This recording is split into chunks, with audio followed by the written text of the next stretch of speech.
Parliament is a house of records. I have done that as a member of Parliament to seek for the details of securitization. I would actually request, if this committee has any document on securitization, they actually share with Kenyans. However, I have gone further because I knew this may come up. I have actually also written to the clerk of the National Assembly in terms of reducing excise tax and duty by Kenya shilling 7. So if there is a handicap in terms of these 7 shillings, there is a fallback position. Yes, Ndindi, you have been doing very well.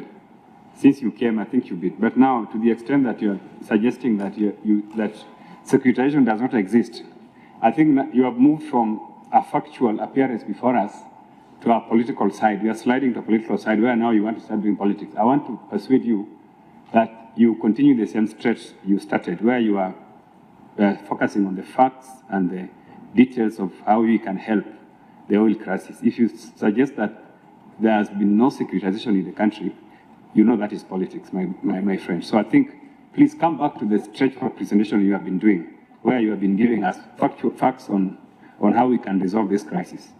Please come back. Honorable Chair, the thing is actually important. If, for example, today I purport that the country has allocated 1 trillion Kenya shillings to the education sector, I'll come to the budget and pull the allocation. Honorable Chair, with all due respect, the issue of securitization, I have done so. So I'm not even purporting. I have asked Parliament to give me any document there is about securitization. There is none. However, even if we are to jump that bump, the RMLF is 25 shillings. I'm proposing for a cut of 7. Assuming we'll get the documents of securitization, there is still 18 shillings remaining in the RMLF. So that's one arena. The other arena which I have actually done so by writing to the clerk is that we can also explore excise duty.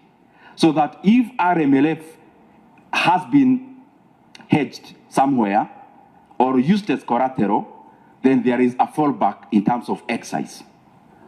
There was the issue of, Honorable Chair, of the Kenya shillings 10.